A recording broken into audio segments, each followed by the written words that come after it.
எங்களுடைய கணிப்பின்படி இந்த தேர்தல் முடிவுகளுக்கு பிற்பாடும் திரு ஜேவிபியினுடைய செயலாளர் தில்வின் சில்வா அவர்கள் இன்றைக்கு நான் பத்திரிகைகள் ஊடாக அறிஞரான். அவர் வடக்கிலே அவர்களுக்கு 3 ஆசனங்களும் யாழ்ப்பாணத்தில் வன்னியில் 2 ஆசனங்களும் பெற்றதை இனவாதத்தை தமிழ் மக்கள் வடக்கு மக்கள் நிராகரித்திருக்கிறார்கள் என்ற ஒரு கருத்தை சொல்லியிருக்கிறார். அந்த கருத்திலேயே தமிழ் மக்களுக்கு இருக்கக்கூடிய ஆபத்துகள் மிக தெளிவாக அம்பலமாகின்றது. தமிழ் தேசிய அரசியல், தமிழ் மக்களுடைய உரிமை சார்ந்த நிலைப்பாடு ஒரு சட்டத்தின் அடிப்படையிலேயும் நீதியின் அடிப்படையிலேயும் கடந்த 75 வருஷங்களுக்கு மேலாக மிகவும் அமைதியான முறைமையிலே தமிழ் மக்கள் அதை முன்வச்சிருக்கின்ற ஒரு இடத்திலே மிகவும் நீதியான வகையில் அந்த நிலைப்பாட்டுக்கு ஜனநாயக ரீதியாக தொடர்ச்சியாக ஒரு ஆணையை வழங்கி வந்திருக்கின்ற ஒரு நிலையிலே அந்த ஆணையை கொச்சைப்படுத்துகின்ற வகையிலே அது இனவாதம் என்று சொல்லி உண்மையிலே தமிழ் மக்களுடைய தேசிய நிலைப்பாடு சிங்கள பௌத்த பேரினவாதத்துக்கும் இனவாதத்துக்கும் எதிராக தலை தூக்கின ஒரு நிலைப்பாட்டை தவிர தமிழ் மக்கள் சிங்கள மக்களோடு எந்த இடத்திலையும் வாழ முடியாது, இல்லாட்டி அவர்களை நாங்கள் நிராகரிக்கிற வகையில் செயல்பட்டதாக இல்லை. தேசிய மக்கள் சக்தி அரசாங்கம் தேர்தல் முடிஞ்ச கையோடு ஒரு ஏக்கிய ராஜ்ய ஒற்றையாட்சி இடைக்கால அறிக்கை 2015 19 வரைக்கும் தயாரிக்கப்பட்ட ஒரு நிலையிலே அதை பாராளுமன்றத்தில் நிறைவேற்றுவதற்கு நடவடிக்கை எடுப்பினோம். நாங்கள் உண்மையிலே போட்ட கணக்கு தேசிய மக்கள் சக்திக்கு வடகிழக்கிலே ஆசனங்கள் எதுவும் கிடைக்காது, இல்லாட்டி கிடைச்சாலும் அது வெறுமனே 1 இல்லாட்டி 2 ஆசனங்களாக மட்டும்தான் அமையும். அப்படிப்பட்ட ஒரு சூழலில் தமிழ் தேசிய நிலப்பாட்டோடு இருக்கக்கூடிய தரப்புகள், விசேஷமாக தமிழ் தேசிய மக்கள் முன்னணி ஒரு அறுதி பெரும்பான்மை பெறுகின்ற இடத்திலே நாங்கள் அந்த ஒற்றையாட்சிக்குரிய ஐக்கிய ராஜ்ய இடைக்கால அறிக்கையை நிராகரித்து எங்களுடைய மக்களுடைய ஆணையை காட்டி நாங்கள் ஒரு சரியான தமிழ் மக்கள் ஏற்றுக்கொள்ள தமிழ் மக்களுடைய அரசியல் அபிலாஷைகள் பூர்த்தி செய்யக்கூடிய ஒரு அரசியலமைப்புக்கு கடுமையான அழுத்தங்களை கொடுப்போம் என்ற கருத்தைத்தான் நாங்கள் சொல்லியிருந்தோம்.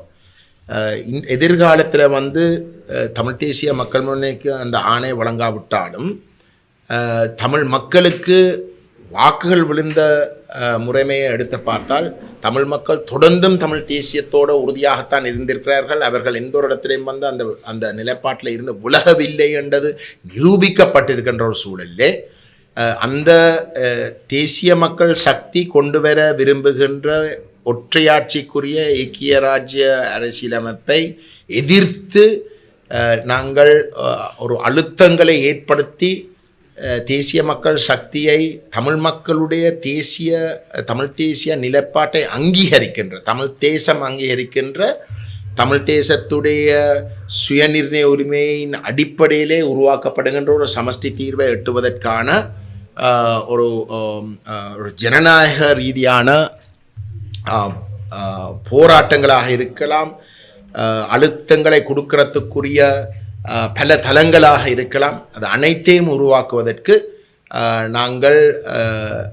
நாங்கள்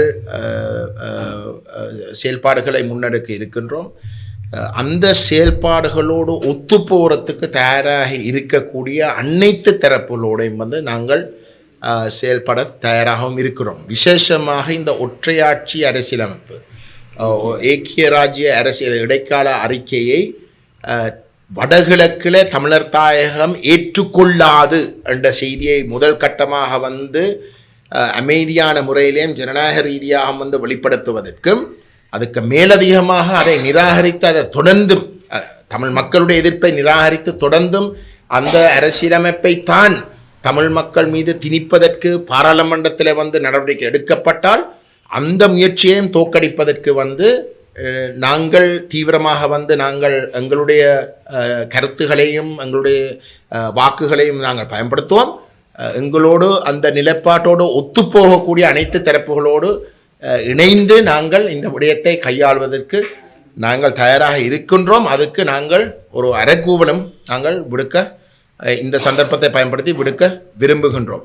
இந்த நாங்கள் சொல்லுகின்ற இந்த பயணம் என்றது அதுவும் விசேஷமாக இந்த ஒற்றையாட்சி இடைக்கால அறிக்கையை கொண்டு வருவதை தடுப்பதற்கு, ஏனென்றால் தமிழ் மக்கள் ஏற்றுக்கொள்ளாத ஒரு விடயமாக இருந்தால் தமிழ் மக்கள் அதை நிச்சயமாக உறுதியாக வடகிழக்கில் வந்து நிராகரிப்பார்கள் என்ற ஒரு நிலைப்பாட்டை இருந்தால் அது ஒரு போதிய அழுத்தத்தை ஏற்படுத்தும்.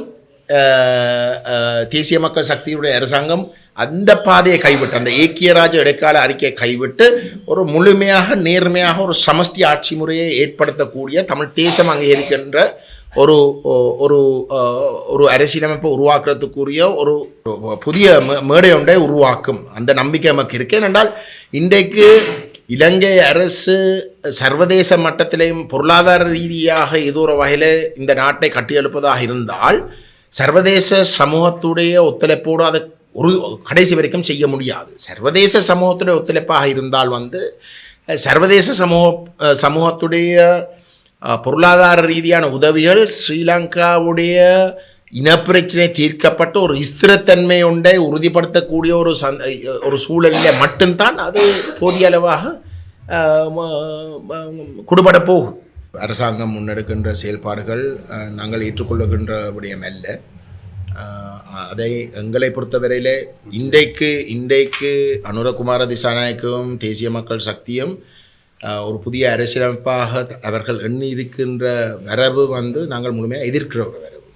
அப்போ அந்த வரவுக்கு எதிராக அதை நாங்கள் தடுத்து இது மக்களுடைய ஆணைக்கு முரணானது என்ற ஒரு பலமான ஒரு செய்தியை கொடுப்பதின் ஊடாக அவர்கள் ஒரு சரியான வரவை தயாரிப்பதற்கு வந்து அவர்களுடைய செயற்பாடுகளிலே மாற்றங்களை கொண்டு வருவதற்கு தான் நாங்கள் எங்களுடைய முயற்சிகளை முன்னெடுக்கப் போகின்றோம். அதுக்கு தமிழரசு கட்சியாக இருக்கலாம், ஏனைய தமிழ் கட்சிகளாக இருக்கலாம், பாராளுமன்றத்துக்கு வெளியில் இருக்கக்கூடிய தமிழ் கட்சிகளாக இருக்கலாம், சிவில் சமூக செயல்பாட்டாளர்கள் அனைவரையும் நாங்கள் ஒன்றிணைத்து நாங்கள் அந்த விடயங்களை முன்னுக்கு கொண்டு போவதற்கு நாங்கள் தயாராக இருக்கிறோம். எங்களை பொறுத்தவரையிலே தமிழ் தேசிய அரசியலில் இருந்து மக்கள் இந்த தேர்தலில் வந்து பொதுவாக வந்து தமிழ் தேசிய அரசியலுக்கு தலைமை கொடுத்த தரப்புகளாக வந்து பார்த்த தரப்புகளுடைய செயல்பாடுகளில் வந்து மக்களுக்கு ஒரு கணிசமான விமர்சனங்கள் இருக்கின்றது வந்து உறுதி. அது பணம் கொடுத்தாலோ இல்லையோ வந்து அந்த விமர்சனம் இருக்கிறன்றது வந்து நாங்கள் இந்த தேர்தலுக்கு முதலே நன்காக அறிஞ்சு வச்சிருந்தோம். ஆகவே அதனுடைய ஒரு வெளிப்பாடாக வந்து இந்த தேர்தலை அந்த மக்கள் பயன்படுத்தி இருக்கிறார்கள்ன்றதான் உண்மை. அதுக்கு பின்னால் பணம் இருக்கிறதோ இல்லையோ எனக்கு சொல்ல முடியாது, இருந்திருக்கலாம். ஆனால் மக்கள் அதை வெளிப்படுத்துறதுக்கு ஒரு சந்தர்ப்பத்தை தேடுற இடத்துல அந்த சந்தர்ப்பத்தை அவர்கள் சரியென்றப்பட்ட சந்தர்ப்பத்தை பயன்படுத்தியிருக்கிறார்கள். எங்களுடைய பிரதான நீரோட்டம் வந்து அரசியல். அந்த வகையில் நாங்கள் அரசியல் நிலைப்பாட்டை, எங்களுடைய தேச நிலைப்பாட்டை நாங்கள் தொடர்ச்சியாக அதைத்தான் முதன்மைப்படுத்தி நாங்கள் போட்டியிருக்கிறோம். ஆனால் தேசம் என்று சொல்கிற இடத்துல வந்து அந்த தேசத்துக்குள்ளே எங்கள் வீட்டுக்குள்ளே வந்து கணிசமான பிரச்சனைகள் இருக்குது.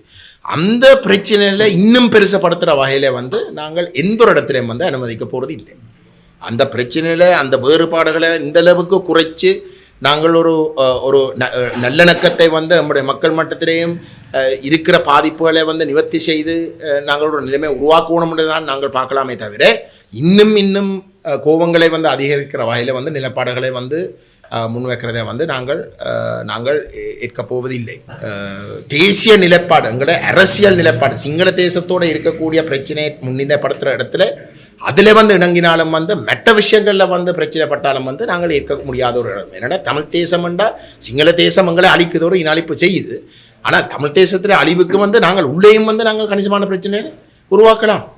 அதுவும் நாங்கள் பார்க்க வேணும். இந்த ரெண்டுலேயும் ஒத்து போகக்கூடிய வகையில் வந்து விஷயங்கள் இருந்தால் நாங்கள் அரவணைக்க போகிறதுக்கு எங்களுக்கு எந்த விதமான தயக்கமும் கிடையாது. கடந்த காலங்களில் வந்து நீங்கள் பார்த்துனீங்களா இருந்தால் நாங்கள் இப்போ ஒரு சிலர் வந்து விமர்சிக்க பார்க்கிறோம் வந்து நாங்கள் வேறு ஒருத்தருடைய வந்து நாங்கள் இணைஞ்ச போகிறது கிடையாது. இவை ஒரு தனி ஓட்டம், இவை ஆக இருக்கம் என்ற ஒரு விமர்சனம் பொதுவாக வந்து சொல்லப்படுறது. ஆனால் தமிழ் தேசிய மக்கள் முன்னே வந்து தமிழ் மக்கள் பேரவையின் ஒரு மிக முக்கியமான ஒரு பங்காளியாக இருந்தது. நாங்கள் அந்த தமிழ் மக்கள் பேரவையின் தீர்வு திட்டத்தை தயாரிக்கிறதுல வந்து பிரதான பங்காற்றுறோம். அது எல்லோருக்கும் தெரியும். நாங்கள் ஏற்றுக்கொள்ளக்கூடிய வகையில் அந்த தீர்வு திட்டம் அமைந்ததால் வந்து நாங்கள் தொடர்ந்தும் இன்றைக்கு வரைக்கும் இந்த தேர்தலில் கூட அந்த தமிழ் மக்கள் பேரவை மக்கள் பேரவையால் தயாரிக்கப்பட்ட தீர்வு திட்டத்தை தான் நாங்கள் இந்த முறை தேர்தலில் வந்து எங்களுடைய தீர்வு திட்டமாக வந்து முன் வச்சிருக்கிறோம்.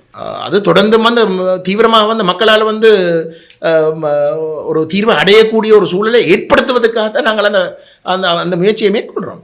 ஆகவே அதையெல்லாம் செய்ததுக்கு பிறகு வந்து அது தங்களுக்கு விருப்பம் இல்லை என்று ஒரு தலைபட்சமாக வந்து முடிவெடுத்து செயல்படுற தரப்புகளோடு நாங்கள் மீண்டும் எதிர்காலத்தில் வந்து செயல்படுவது தொடர்பாக வந்து நாங்கள் யோசிக்கணும். நடைமுறையில் வந்து பாராளுமன்றத்தில் ஏற்கனவே இன்றைக்கு அனுரகுமார திசாநாயக்க கதைக்கின்ற அந்த இடைக்கால அறிக்கை, ஐக்கிய ராஜ்யவுக்குரிய இடைக்கால அறிக்கை 2015 2019 வரைக்கும் தயாரிக்கப்பட்ட அந்த இடைக்கால அறிக்கையை நிராகரிக்கணும். ஏனென்றால் அது ஒற்றையாட்சிக்குரிய ஒரு அறிக்கை.